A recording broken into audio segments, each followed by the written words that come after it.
Исторический день и вторая историческая встреча за неделю. О каком консенсусе говорят в Вашингтоне и чем это чревато для Киева? ВСУ переходят в наступление на фронте, уже есть освобожденные города. Россия уже собрала почти 1 триллион евро на нефти и газе с начала полномасштабного вторжения. Эти деньги – топливо для продолжения войны.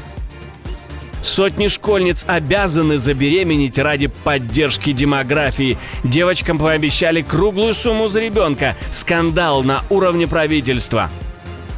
Уступки, на которые пошла Россия, поражают и шокируют. Раскрыты новые детали переговоров Трампа и Путина на Аляске. Трамп говорит, это прорыв. Эти и другие самые важные события. Утро понедельника, 18 августа. Самые важные и срочные новости, эксклюзивные подробности. Вы смотрите информационный выпуск «Нехта». Оперативно о событиях в России, Беларуси, Украине и мире. Раньше и понятнее других. Все, что нужно знать сегодня. Силы обороны перешли в наступление. Первую половину августа ВСУ вместе с Нацгвардией и корпусом Азов продвигались вперед. Враг бежит из Грузского, Рубежного, Нововодиного, Петровки, Веселого и Золотого колодца. В самом Покровске десантники выбили последние вражеские группы. Наступление не останавливается на направлении Доброполья. Продолжаются зачистки, а российские солдаты все чаще сдаются в плен. Об этом сообщает украинский Генштаб. А вот западные издания и аналитики наоборот бьют тревогу. Новая тактика Москвы, говорят они, тихие ночные ползучие группы вместо привычных мясных штурмов. Об этом пишет The Times, и это выглядит куда опаснее, чем кажется на первый взгляд. Малые российские группы по 2-6 человек пробираются между украинскими позициями, закрепляются в тылу и ждут подмоги. Даже если их засекли и уничтожили, командование довольно. Украинцы раскрыли свои точки, и по ним тут же летят дроны и авиабомбы. Цена в сотни жизней для Кремля не имеет значения. Каждый месяц Россия набирает еще 30 тысяч новобранцев, тогда как Украина едва дотягивает до трети этой цифры. Территориальные достижения России, особенно в июле, были довольно значительными и большими, чем в предыдущие месяцы. Россияне продвинулись на 10-12 километров на нескольких направлениях. У нас есть несколько участков, где фронт начинает протекать. Под Покровском дроны снабжают закрепившихся в украинском тылу солдат едой и боеприпасами, а потери живой силы компенсируются новым мясом из глубинки. И хотя масштабного прорыва этим летом россияне не добились, тенденция очевидна. Кремль убеждается, что время работает на него. Это не просто тактическая эволюция, это сигнал. Пока Украина ищет пути мобилизации и опоры на западную помощь, Россия безжалостно шлифует методы ведения войны, в которых жизнь солдата стоит меньше патрона.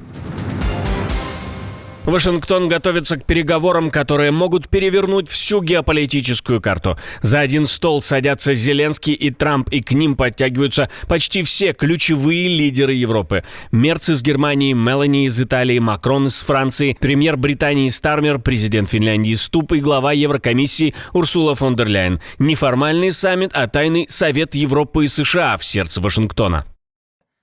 Невозможно сделать это под давлением оружия. Следовательно, необходимо прекратить огонь и работать быстро над финальным соглашением. Мы будем говорить об этом в Вашингтоне. Путин не хочет прекращать убийство, но он должен это сделать.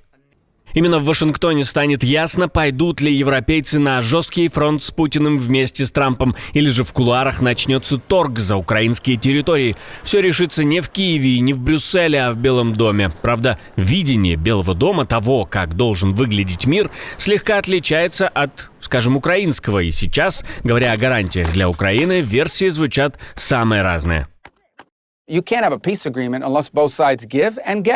не можете подписать мирное соглашение, если одна сторона только получает, а другая только отдает. Это не соглашение, это капитуляция, а капитулировать никто не собирается. Поэтому обе стороны должны пойти на уступки. Конечно, уступки обсуждались, но какой смысл мне выходить в эфир и говорить: мы погрозили Путину пальцем, сказали: ты должен сделать это, ты обязан сделать то. Это только усложнит все и уменьшит шансы на успех.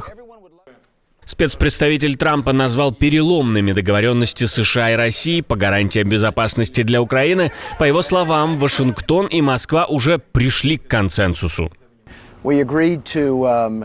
Мы договорились о надежных гарантиях безопасности, которые я бы назвал переломными. Мы представить себе не могли, что окажемся настолько близки к согласию по защите по статье 5 со стороны США. К законодательному закреплению в РФ обязательства не захватывать другие территории после кодификации мирного соглашения, к законодательному закреплению в РФ обязательства не нападать на другие европейские страны и не нарушать их суверенитет. Главное, на нас не нападайте. Может быть, так можно перевести заявление спецпредставителя? Как думаете вы? Не забудьте свое мнение написать в комментариях. Ну а сам Дональд Трамп в это время зачем-то вспоминает о Лукашенко. Более того, называет его сильным лидером. Хотя, судя по всему, во время разговора с Лукашенко по телефону с борта номер 1 еще перед встречей на Аляске, он не очень-то заинтересован разговором. Наша команда существует благодаря вам. Поддержите ее, чтобы мы могли продолжать нашу работу. Почти 1 триллион евро. Именно столько заработала Россия на нефти и газе с момента полномасштабного вторжения в Украину.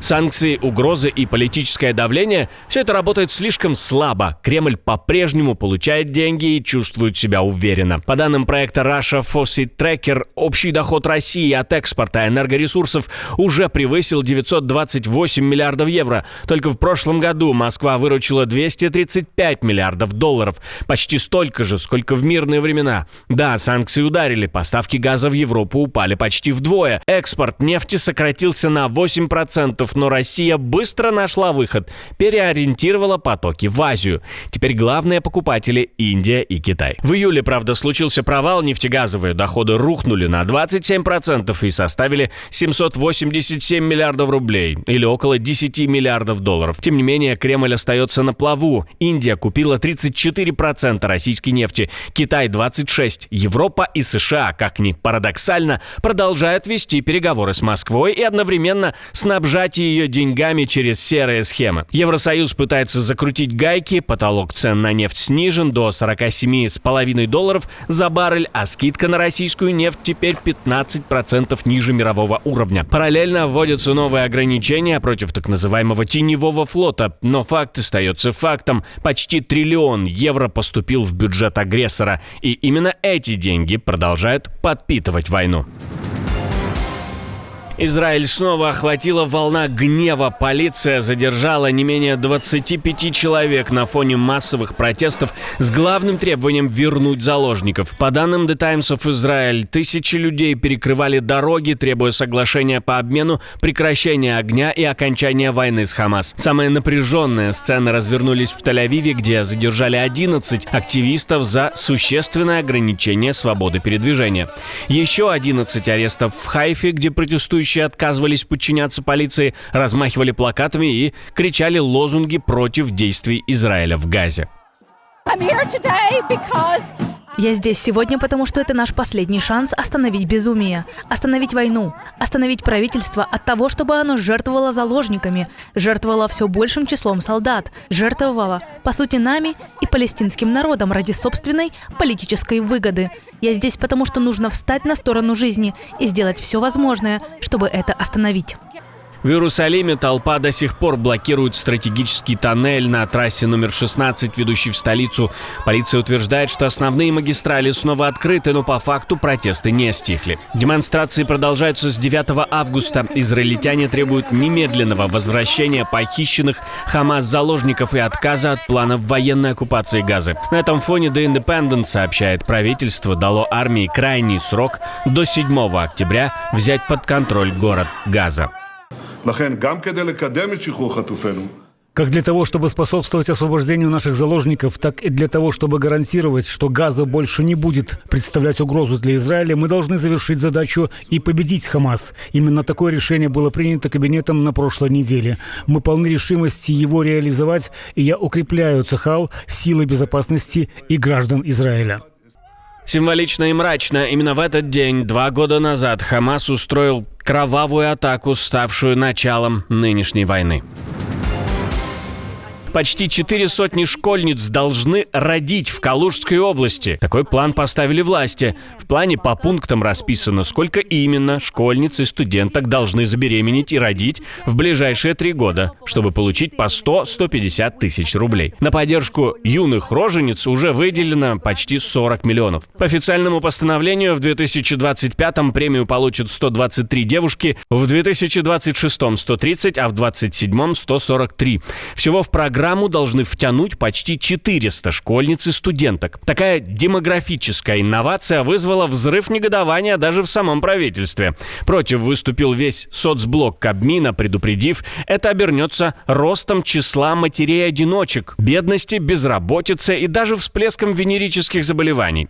В администрацию президента уже ушла служебная записка с требованием остановить региональные эксперименты. Критику высказал и профильный комитет Госдумы. Депутаты назвали выплаты школьницам пропагандой ранних рождений, которая идет вразрез с традиционными ценностями. Тем временем рождаемость в России летит вниз. Росстат в мае зафиксировал коэффициент 1,376, минимум почти за 20 лет. В 2024 году родились лишь 1 миллион 222 тысячи детей. Худший показатель с 99-го. В итоге страна, которая говорит о сохранении традиций и ценности семьи, на практике пытается стимулировать беременность в школах и делает это расписанием на 3 года вперед.